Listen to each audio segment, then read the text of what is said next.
Welcome to the Touch MBA Admissions Podcast. Do you need help figuring out which schools to apply to or how to get into the world's top MBA programs? Hey, you're not alone.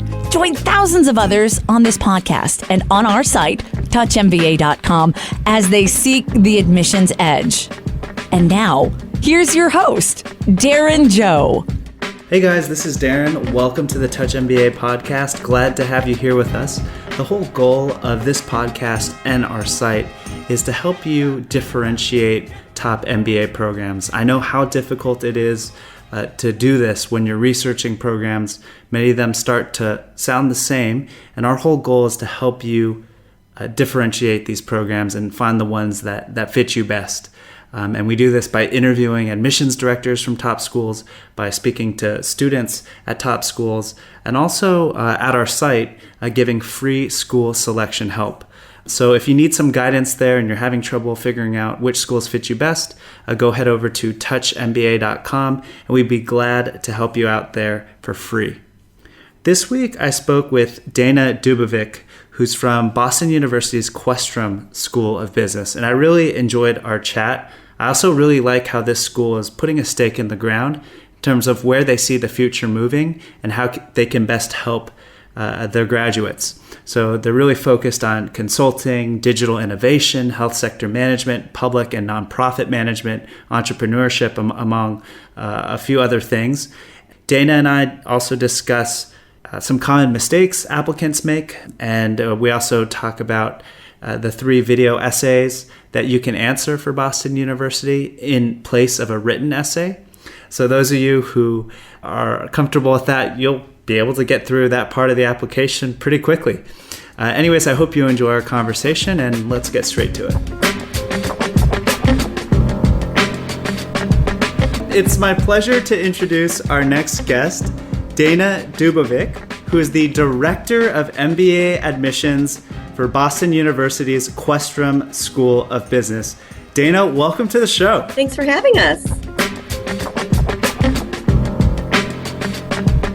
So the first question I like to ask is simply, what makes the Boston University Questrom MBA unique from all the other top programs? Excellent. That's a great question. I think that's a good question because at first glance, most business schools look pretty similar.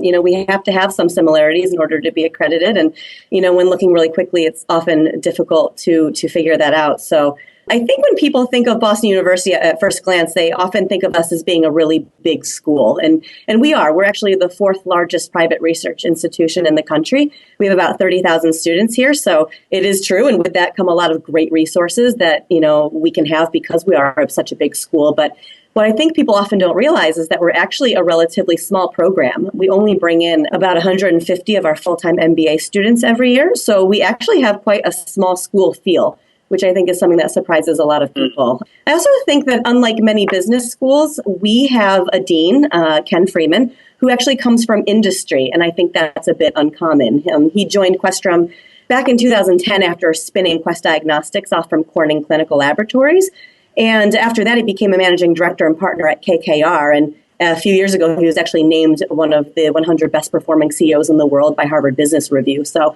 he comes with a wealth of practical, experiential, background that really lends itself to business school and has really served us well. And, one of the first things he did was really to help us, redefine our mission, which for those who don't know, we prepare innovative and ethical leaders who understand the impact of business on society and create value for the world. So our students really comprehend organizational systems, the vital role of leadership, and the forces that transform the global economy, especially those in the areas of health and life sciences, digital technology, and social enterprise and sustainability. And, under his leadership, we've done a lot of really, really unique things. We held the first ever business education jam, which was a 60-hour global brainstorming session held to bring together students, academics, and industry leaders, really in an effort to revolutionize business education. Yeah, I took part in that. Oh, did you? Oh, that's excellent. So yes. you actually understand. It's sometimes difficult to explain quickly, but it's really, really interesting thing that we did last year that we're, really, really excited about. A lot of really great things came from that, and we, really enjoy that we're serving on the forefront of the future of business education, and so glad that you participated. Under his leadership, too, we've launched several institutes and research centers, such as the Cicilla Institute for Ethics in a Global Economy. We look to continue being innovative and forward thinking. We've made significant changes to our curriculum, for instance. We want our students to be prepared for their next job, often which they're jobs that don't even exist yet. So our curriculum is definitely something that makes Questrom unique as well. Wow, so much to unpack there. Maybe could we start with that curriculum in terms of how you guys have changed it? We used to be an entirely semester-based program, so 2 semesters in the first year, 2 semesters in the second year. And we realized that one thing that really could be advantageous for our students was allowing them to start specializing in their electives a little sooner, so in the first year, so that they could be better prepared for the internship. We found a lot of companies really wanted the people that they were bringing on as MBA interns to have already done some specialization. So we completely redid our curriculum. The first year is now modular based, so basically quarters. And what that allows us to do is it allows us to get through the core curriculum in the first 3 modules, freeing up that 4th module for elective coursework so that our students can be even that much more prepared and marketable for their internships. And so the modular core curriculum is really interesting. All of the professors actually work together to develop. So even though they're taking different classes, the classes actually relate to each other and they build upon each other. So as they move forward from the first, the second, and into the 3rd module, the classes continue to build upon that which they learned in the previous module. And they tie it all together with projects with real companies, so it's very experiential as well. After that first year, they go into their summer internship. Is that required, that summer internship? It's not required. We can't force people to do internships, but it's extremely popular. I'd say the percentages change from year to year, but anywhere from 95 to 96% of our students will do an internship. Yeah, that's pretty much everyone. Yeah, it's the most experiential thing you can do in an MBA program. So it's really a big part of it. It's where people take what they're starting to learn and put it into practice. A lot of our students are actually career changers. And so having that internship to help them reposition themselves is really important. And then their second year, it goes back to semesters, and they have the entire year to do electives. So, our students have over a year worth of electives, which really helps them to tailor the degree to be very specific to what it is that they want to do. Yeah, and I'll be sure to link to that modular core curriculum. I saw that on your website, and you guys have spelled that out pretty clearly. I'll be sure to link to that in the show notes. In terms of those 3 areas of focus that you mentioned, the health sector, management, public and nonprofit, and digital innovation, I'm just curious why Boston University has decided to focus on those 3 industries. For a few different reasons. I think, first of all, those are areas where, one, we have a lot of strength. We have phenomenal professors, research, resources, and they are areas where Boston itself is a hub. So we have resources right at our fingertips outside of the school. The number of companies and industry leaders that are here really make it an area where we have a lot of strength. But in addition, those are the areas where you just can't ignore them. No matter what you want to do, no matter what our students want to do with their careers, they can't just not understand technology. Right? It's not something you can just brush under the rug. The importance that healthcare and health and life sciences is going to play on industry, regardless of the industry you're in, is obvious. Social enterprise and sustainability, that's an area where no matter what industry you're in, you need to understand it. So, we're trying to prepare our students for the jobs that don't exist yet. We're trying to make sure that they're ready for the way industry is going to continue to evolve. So our students aren't just prepared for the jobs they're going to get when they graduate, but they're prepared for the jobs they're going to get in 10 more years, 15 more years, 20 more years. How is the curriculum? Let's take one of your focused MBAs, like public and nonprofit MBA, because a lot of our listeners are interested in that area. So how is the curriculum different than just an MBA from BU Questrom? That's a really great question, and a question we get quite often because it's difficult to explain on the website. So without having a conversation with someone, it's sometimes not always easy to understand. So we do have 2 specialty MBAs, so our public and nonprofit MBA and our health sector MBA. And they're not different degrees. You graduate from those degrees with an MBA. You have the same diploma as everyone else, and you're in the same classes. You take the same core curriculum with everyone. You are not separated out. If you graduate from the degree and you decide you have a major change of heart and you want to do something completely different, you're prepared. You have an MBA. But what makes it unique is that you specialize a little bit further and a little bit more deeply in your electives. So they're sort of like concentrations in a lot of ways, in that they are areas that you concentrate in. But unlike concentrations, they're that much more developed. So we actually have faculty directors for those programs. We have an alumni network of people who graduate from those programs. We have additional resources that happen outside of the curriculum and outside of the other resources that really help tie people to the industries. The other thing that's unique is most concentrations are more functional based. So concentrations are often related to things like marketing, finance, entrepreneurship, technology. These are more industry based. So that also gives them it makes them a little bit unique in that way too. But they're really great for anyone who thinks that they might at all be interested in the public sector, the nonprofit sector, even the private sector doing things like corporate social responsibility. The public and nonprofit MBA is great because you get an MBA, you learn the same skills, but you then learn how to apply those skills in those industries and make the right connections. And same with the health sector MBA. Anyone looking to work in healthcare, but whether it be biotech, pharma, medical device, health and life science, it could be any of those areas. You learn the skills of an MBA, but then you learn how to apply them in those industries. That's awesome. Being that huge research university that you mentioned at the beginning of the show, do lots of students, for example, can they take classes outside the business school? Is that common or not really? It is. It's absolutely something that they can do. It's one benefit of being, like you mentioned, such a large research university. We have 13 other graduate schools on campus. So our students can not only participate in the offerings that we have here at Questrom, but they can take electives at those 13 other schools. So, in addition to taking the electives, we have actually 8 different dual degrees.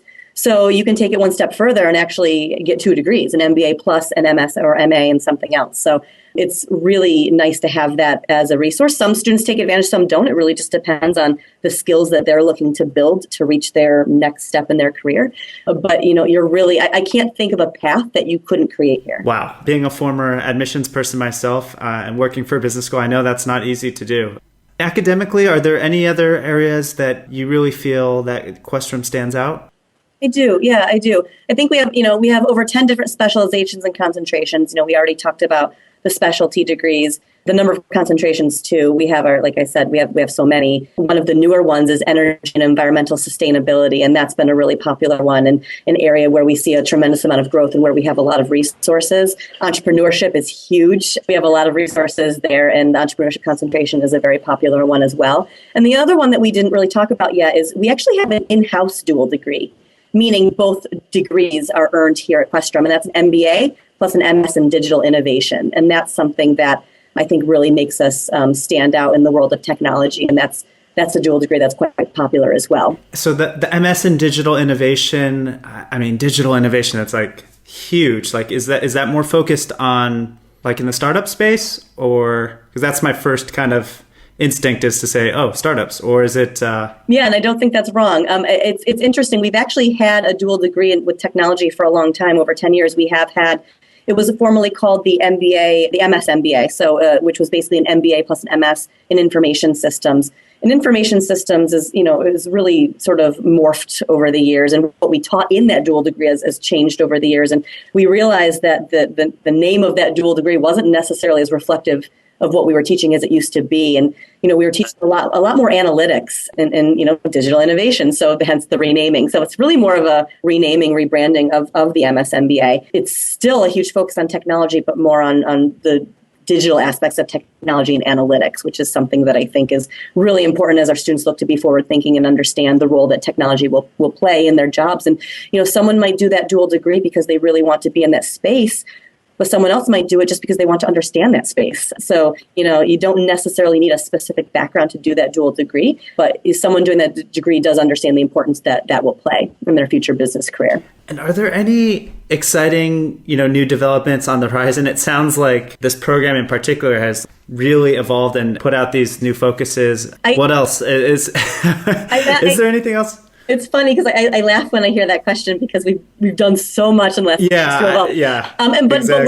we're not stopping. We're not slowing down. We're a school that's always evolving. The reason there's been so much evolution is because it's something that we really put emphasis on. We are a very innovative and forward-thinking school. So one of the biggest things that happened to us not so long ago, just about a year ago, is we were named the Questrom School of Business, and that was a big, exciting thing that happened. We went from the Boston University School of Management to the Boston University Questrom School of Business, and thanks solely from a very generous gift that we got from one of our alums, Alan Questrom, and his wife, Kelly. And Alan graduated from Boston University back in 1964, and he became a retailing industry icon. So, he successfully transformed several of the nation's largest department and specialty stores, such as JCPenney, Neiman Marcus, Barney's New York, some places that you've probably heard of. His gift, I think that's where we're going to see a lot of the next round of evolution. Having a naming gift like that has really opened some doors for us. And I think a large place that you'll start to see us evolve, or we'll see a lot of changes, is with our professors.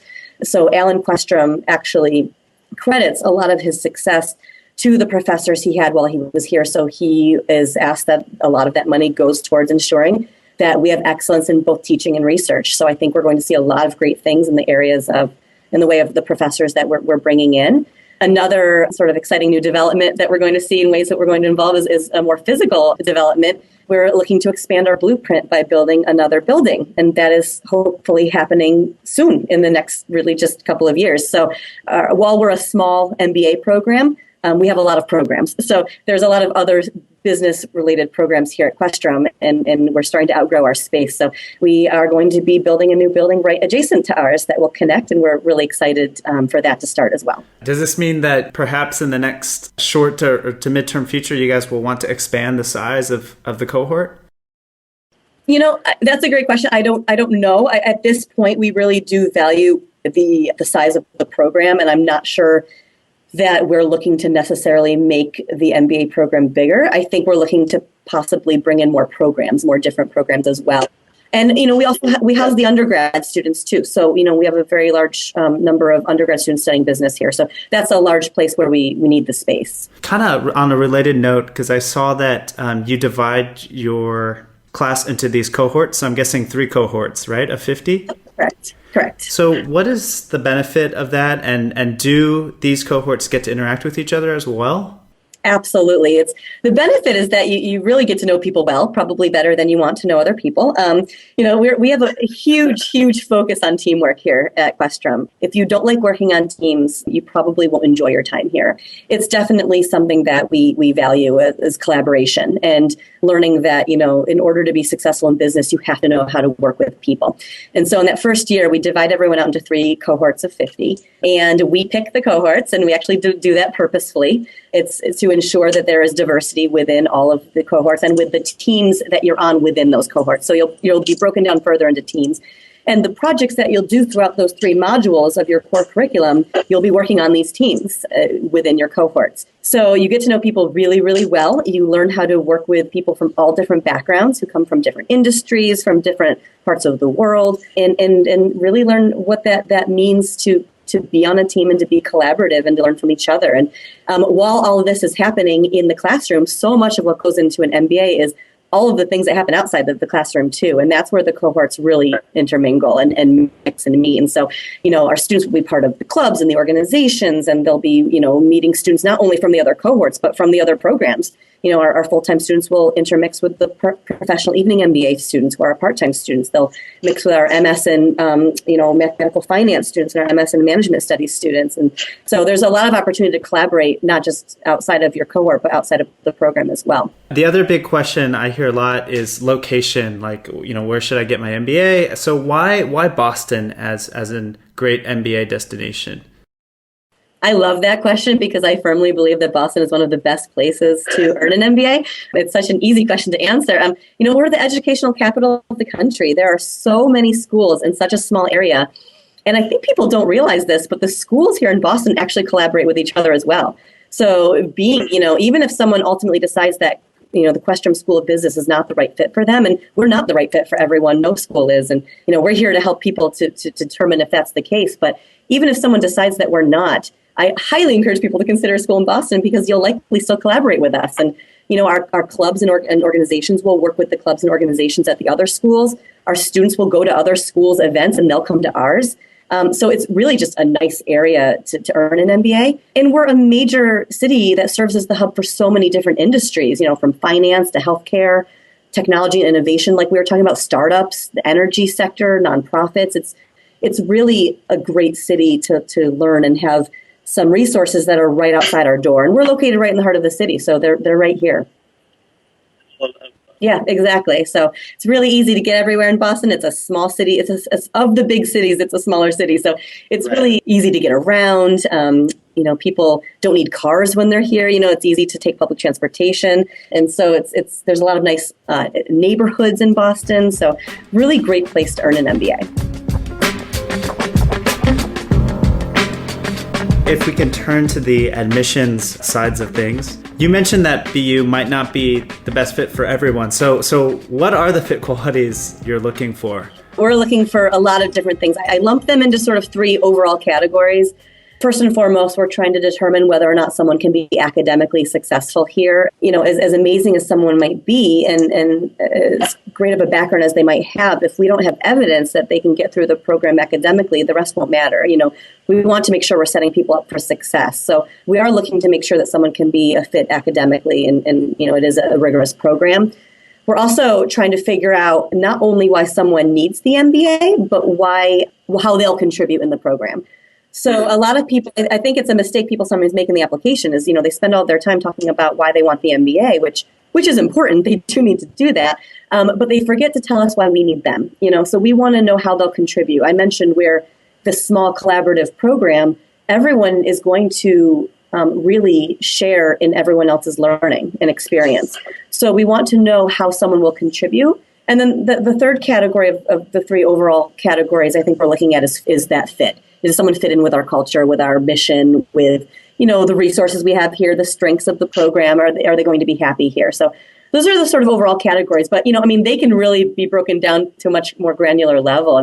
We're looking for things like, how's someone going to create value while they're here, which makes sense because our mission statement is creating value for the world. We want to know how someone will work well on teams. Are they proactive? What types of experiences have they had? What is their quantitative ability? Their communication skills, the diversity they offer, their leadership, their integrity and maturity. So, there's so many different little things we can look at, but really the overarching things, like I said, it's the academic ability, why they need to be here, but how they'll contribute as well and their fit with the program. When you mentioned how those three categories can be broken down more granularly, the question I'd like to ask is, are there any qualities that often go overlooked that you would like to see more of? If that makes any sense? Yeah, it does make sense. Something that we really try to figure out in the application is someone's personality. Just, again, to see if they fit with the culture.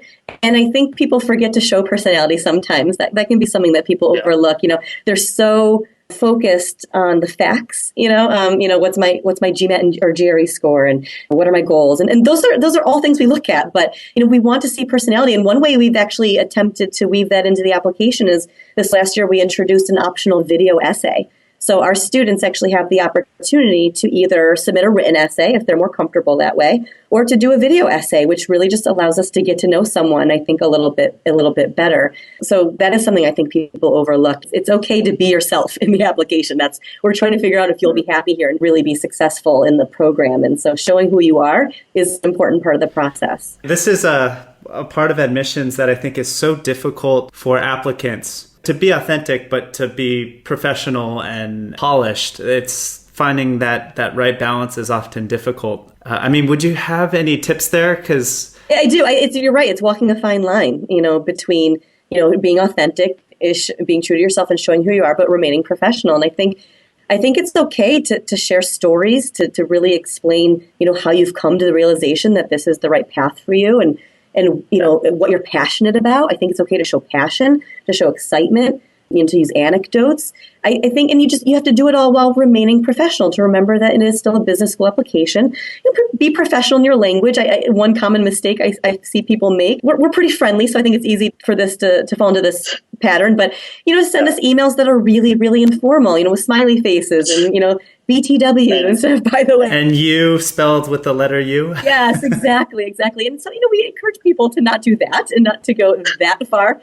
You are still presenting a polished application, but it is still okay to show your personality, to be authentic, to get to know us. We're the admissions folks. We're people. We're humans. This is not, a computer generated decision that pops out. There is so much of an art to this process as opposed to a science.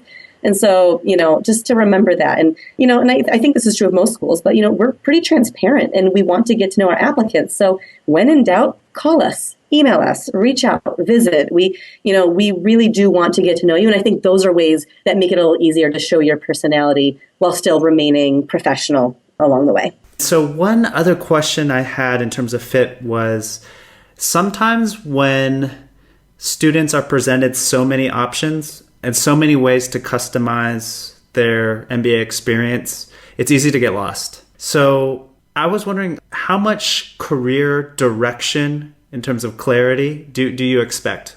I mean, what post-MBA career direction clarity? Meaning how clear are they on their next steps and their goals? Exactly.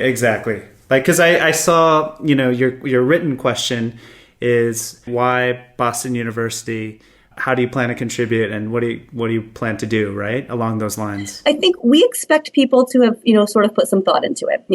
I think a common mistake for our application process, at least, would be for someone to come in and say to us, I don't know what I want to do after the MBA. I'm hoping that the MBA will help me figure it out. And the reason that could be a mistake is that doesn't sound too good. No, and while that might be true to an extent, I think one of the advantages of an MBA is to try out different things and to expand your horizons and to learn about things that you maybe didn't know about. And we understand that, but the other issue is that an MBA is only 2 years long. 2 years is not a lot of time to figure it out right from scratch if you're not sure. So we do expect that people put some thought into the general direction. So, we love to hear from an applicant that they have a general idea of the type of the path that they want to go to, maybe the industry that they want to be in, or the type of function that they hope to pursue, even if they're not sure of the industry.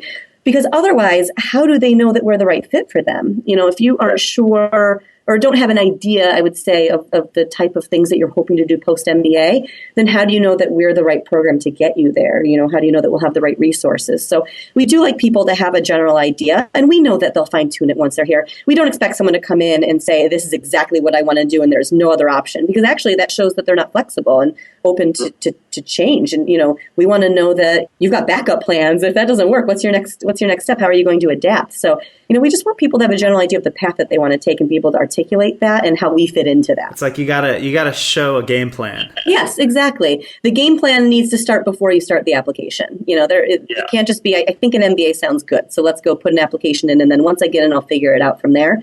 There needs to be some pre-work that goes in, but we know you're going to change your mind, and by no means are we going to go back to your interview or your essay and once you graduate from the program and say, oh, you're not doing what you said you were going to do. You've got to change, So, we know that you're going to change your mind. That's going to happen. But we hope you put some thought into it. Again, those video essays, that's really interesting. And you give applicants the choice to either do the video essays or the written essay, right? Correct. And I think that's the first school I've seen that has simply all video essays. Yeah, it's interesting. Schools are starting to adapt it. We're definitely not the first to bring it in, but I think we're one of the earlier people. And I think schools use the video in different ways. Some use it to maybe replace an interview, or replace the essay. We chose to do it for an essay because the essay is where we're one of the places where we're really trying to figure out fit and personality and things like that, and get to know someone beyond what's on their transcripts and beyond what's on their test score report. And so, and we give people the option because people have different ways that they can express themselves. Everyone has different ways that they prefer to do that. Some people do express themselves better in writing, and some do it better verbally. So we wanted to give people that choice and not force people into one or the other. But I think there's some initial trepidation of the essays, of the video essays that I don't like to be recorded, or what are you going to ask me? Am I going to be surprised? And I will say, for those who are looking at our application and not sure which one to do, it really is up to you which one you choose. But the video essay, I promise, is not meant to be scary. 3 different questions that you're going to get asked. One is standard that everyone will get, which is really, why do you want to get an MBA at the Questrom School of Business? It's not one that's meant to stump you. And the other 2 get pulled from a pool of questions so that everyone gets a different series of questions. But they're all really meant just to learn about you. So they're and to learn, your thought process. So we might ask you something like, what are you passionate about and why?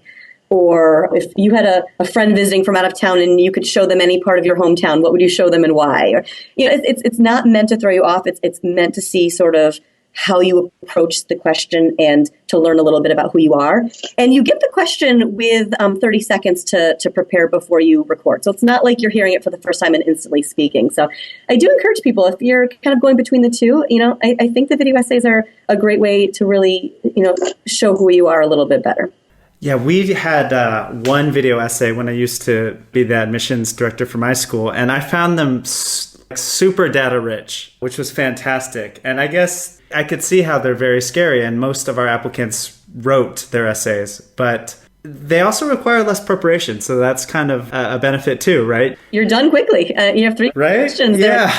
They're a minute each, so, right? and students can practice with the technology. So you obviously won't practice over and over with the real questions, but before you begin recording, you can do practice questions just so you feel comfortable with the technology and how it works. And, and if something happens, with the technology where, in the middle of your video essay, just reach out to us. You can also still submit the written essay too. That's also an option. So I tell people not to get overly stressed about it. Pick the one that they feel more comfortable with and go from there. Fantastic. Could we talk about your interview? So the admissions committee does the interviews? Correct. So our admissions committee members are the ones who conduct the interview. Our interviews are by invitation only once the application has opened. Prior to the opening of our application, so in like the August, September timeframe, we do offer what we call pre-application interviews for our MBA applicants. So people who would like to conduct their interview before they've submitted their application, we do give people the opportunity to request to that. It's a nice way to get it done early if you'd like to get it done early. But once the application is opened and we have our first deadline, which is in October, once that happens, all interviews after that point are by invitation. And, we try to interview as many people as we can, but we simply can't interview everyone because the only people conducting the interviews are the members of our admission committee. There's only so many of us. And the interviews are conducted in a blind fashion. So the person who conducts your interview will not have read your application. And we do that because we want the interviewer to have more of a really fresh, unbiased perspective. We want them to hear the story from you for the first time right there in your interview and get to know you there. We also do that because we want to make sure the person reading your application is someone different. It allows us to have multiple perspectives so that when we go to admissions committee, where all of us get together and talk through every applicant, there are 2 different people who've been really involved in your application. The person who read your application and the person who interviewed you. So multiple perspectives when we all discuss. Can applicants expect, is it like a consulting type of interview? The interviews are about 25 to 30 minutes. We are going to ask a lot of behavioral questions. We'll ask a lot of the questions you expect. Why do you want to earn an MBA? And, why is Questrom a good school for you? And all those things you would expect. But we also ask a lot of behavioral questions. So give me an example of a time when.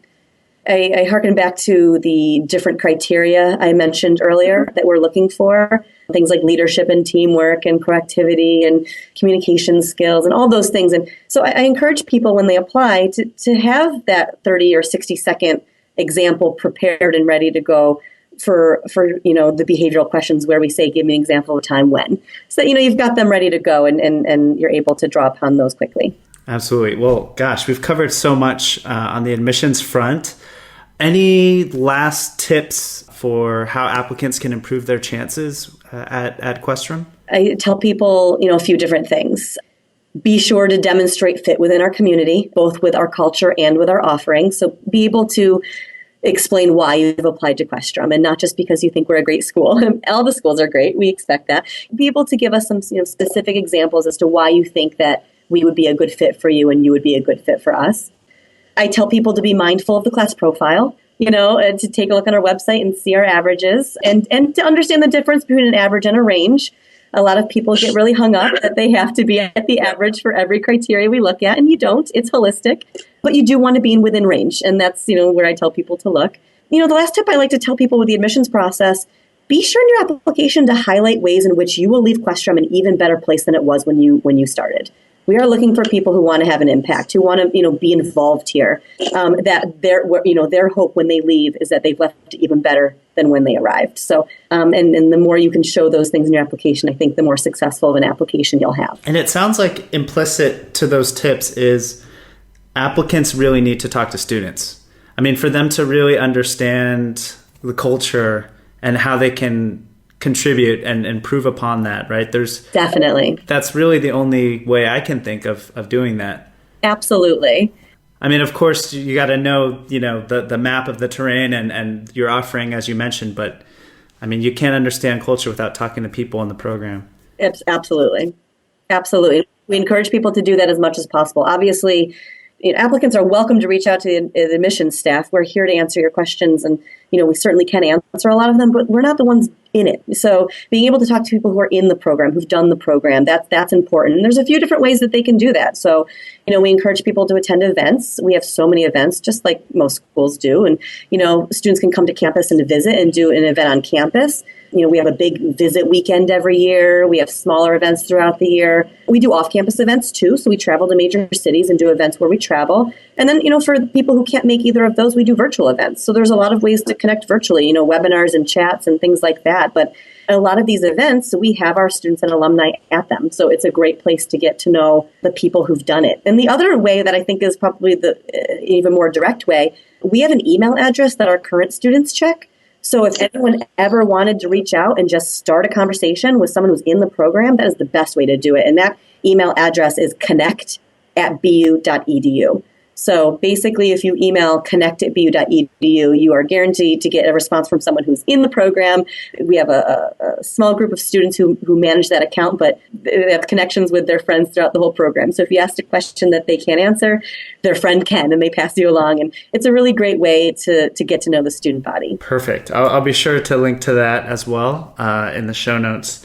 And I just think it's so great when it's easy for applicants to talk to students. Absolutely. Yeah. I'm not sure we ever truly believe what we're telling them because we work for the school. They know the students are honest. We're obviously honest. We love the school. That's why we work here. But, we work here. And I think that they expect that we're only going to tell them all the good things. And, students, they're so transparent and honest as well. And they really want to ensure that the people coming in are people that they would want to be in class with too. And they just have such a different perspective. And I think that's something that's so important. In terms of financing the program, could you let us know what percentage of your class gets scholarships and how applicants can improve their chances there? Sure. So it does change a little bit year over year, but the most recent incoming class that just started this past fall, over 90% of those full-time students received a scholarship. And the average award was just over 50% of tuition. So there are scholarships out there to be had, and they're merit-based. So anything you can do in your application to increase your merit or demonstrate merit is something that you should do. It's not a formulaic. So there's, I wish I could tell you, do these three things and you'll get this scholarship. It's not quite that clear cut, but it is. I can tell you the scholarships are all based on things that can demonstrate direct merit. And the scholarships tend to be driven on more of the quantitative parts of your application because it's a lot easier to compare merit with those factors. So things like test scores, the amount of work experience you've had, your undergraduate performance, things like that tend to be big drivers. Does diversity play a factor in the scholarships? It does. I mean, anything that you can use to demonstrate how you'll add merit in the class and help us enhance our class profile is something that we'll look at. So it's a little bit of everything. I do wish I could say if you had this GMAT and this amount of work and you had this GPA and you'd get this scholarship. It's not quite like that, but those are the different factors that I think have the biggest impact. Would it be safe to say that having that strong perspective, I mean, obviously if you have a great GMAT, a great GPA, that helps, great, undergrad school that you went to, but when you mention work experience as a merit criteria, your workplace performance, but that could be for many different industries or in many different functions as well. Correct. It absolutely can. And that's one of the areas of diversity we look at is, we want to make sure people come from all different backgrounds, that they've worked in all different industries, they've come from all over the world. That's definitely, when we say work experience, it means a lot of different things. Any other financing tips that you might have for our listeners? Yeah, I tell people, certainly merit-based scholarships are a great thing to strive for and to try to receive. And there's nothing separate, by the way, that our applicants need to do to be considered. All of our students who apply are automatically considered for scholarships. But I tell people not to rely on those either. There are a lot of other ways that you can fund the MBA. And, one of my biggest tips is to tell people to investigate outside or private scholarships and to do your homework. There are a lot of resources out there to get outside funding. And we've actually compiled a list right on our website of some of the ones that exist. It's on the financing side of our website, but certainly don't rely on just that. I'm sure there are many we haven't gotten, but it's a good place to start. And I also tell people to do their homework in advance when it comes to financing. I think a lot of people make the mistake of waiting to see if they get in and what their scholarship is before they try to figure the rest out. And if you can do a little more homework on the forefront a little earlier on, it will serve you well. The time to figure out how you're going to pay for your degree isn't after you've been admitted. It's knowing heading in what you can afford and what your plan will be depending on what you get. And to understand the loan and payment plan options as well. There are a lot of loan options, payment plan options, all sorts of things that can help you manage that. But you want to have an idea of what those different things are before heading into the application. Career-wise, what makes Questrom special from that career perspective? That's a huge piece of the process. You, as an applicant, students want to make sure that they're going somewhere where they're going to have the resources they need to reach the ultimate goal, which is getting that job they want afterwards. So, one thing that I think is unique here at Questrom is, we start working with the students on the career search before they even arrive. It's something that it's a piece that they work on even over the summer as soon as they've been admitted, that they were already working with them with the Career Center and connecting them. And in fact, it's even woven right into the curriculum itself. So there are career components as part of the curriculum. We're doing as much as we can to force the students to use the career resources as much as we can. At the end of the day, the onus is on the student. We can't find the job for you, but we do as much as we can to make sure that you're using those resources and are aware of what you have available to you. The other thing is, something I mentioned earlier, we have a small MBA program. So there's a lot of opportunity for one-on-one and personalized career coaching opportunities where you can work with your advisor and really have the opportunity to come up with a personalized strategy of how you're going to reach that next goal. And that's something that we have as well. And I think one of the reasons our students are so successful, and they are successful, the most recent graduating class, 93% of the students had placement 3 months after graduation, which was really high. And I think one of those reasons is that our students are well prepared for the jobs that they get through the focus that we put on experiential opportunities and teaming. Our students aren't arrogant. They understand the importance of collaboration.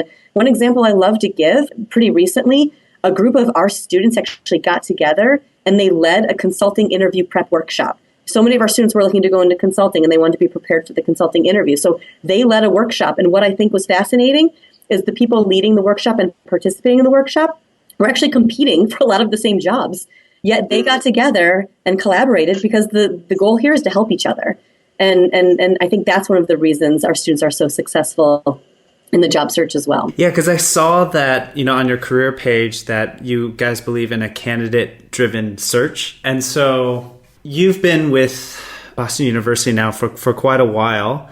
Which students really succeed and kind of exemplify that candidate-driven search? Like, I just like my listeners kind of picture in their minds what they'd have to do to land those great opportunities. Because I think a lot of them, especially our candidates from Asia, have an expectation that kind of, if they get into these great schools, they're going to get a job right away coming out.